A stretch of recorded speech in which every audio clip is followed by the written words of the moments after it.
오늘 말씀은 느헤미야 8장 1절에서 18절입니다.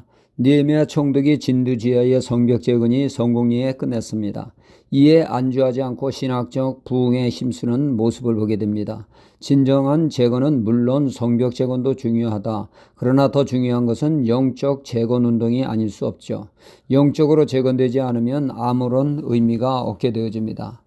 그래서 제사장 겸 학사인 에스라가 강단에서 하나님의 말씀을 낭독하며 말씀에 집중하게 됩니다. 말씀 사경회를 통해 은혜 받은 그들은 더욱더 구체적으로 삶에 말씀을 적용하게 되죠. 그때가 하나님께서 지키라고 하는 초막절기를 맞이해서 지키게 되었다는 말씀이죠. 그것도 기쁜 마음으로 말입니다. 말씀이 우리에게 주어진 것은 지적 유의로 즐기라고 하는 것이 아니죠. 말씀대로 살게 하는데 그 목적이 있습니다. 예수님께서 산상수훈의 보배로운 말씀을 주셨습니다. 팔복을 비롯해서 하나님의 백성이 이 땅에서 어떻게 살아야 할 것인가를 구체적으로 조목조목 가르쳐 주셨습니다. 그리고 결론은 이 말씀을 듣고 지키는 자는 지혜로운 자여 반석 위에 지은 집과 같이 결코 신앙이 흔들리지 않으며 견고히 설 것을 말씀하셨습니다. 그저 말씀을 듣고 끝내는 것은 마치 모래 위에 지은 집과 같이 그 신앙은 위기 속에 침몰할 것을 말씀하셨죠. 그러니까 말씀은 실천을 위해 주어진 것이라는 말씀이죠. 어느 율법학자가 주님께 나와 묻지 않습니까? 성경의 핵심이 무엇이냐고 말입니다. 주님은 사랑이다 하시며 구체적으로 하나님을 사랑하는 것이요 사람을 사랑하는 것이라고 말씀하셨습니다. 그러자 율법학자는 이웃이 도대체 구체적으로 누구입니까? 이에 예수님은 그 유명한 선한 사마리아인의 비유의 말씀을 주셨습니다. 여리고를 가다 강도 만난 자가 있어서 다 빼앗기고 얻어맞아 쓰러져 있는 사람이 있었는데 이를 발견한 사람이 제사장이요 레위요 그들은 걸음마 살려라 도망을 가게 됐고 이스라엘 사람들이 사람 취급하지 않는 혼혈아 사마리아인이 그 사람을 극진히 치유하여 돌보게 되었다는 말씀입니다. 주님은 묻습니다. 이 세 사람 중 누가 강도 만난 자의 이웃이 되겠느냐?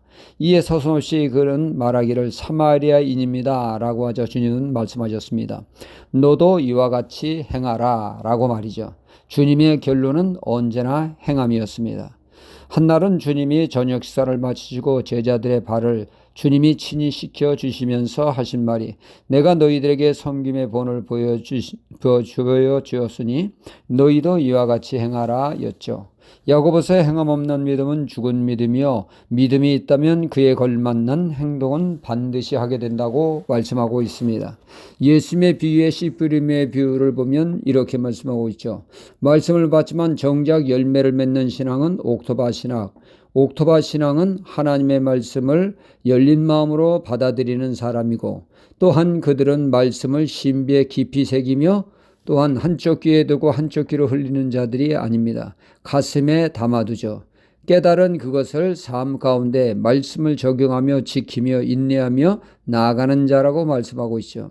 그럴 때 그 믿음에 따라서 30배, 60배, 100배의 열매를 거두게 된다고 말씀하고 있죠. 즉 열매 맺는 신앙은 말씀을 듣고 자기의 것으로 소화하고 깨달아 삶에 적용하는 사람이 열매를 맺게 된다는 것입니다. 이 신앙이 바로 열매 맺는 신앙이요 하나님이 기뻐하시는 신앙입니다. 이 신앙이 바로 복된 신앙이죠.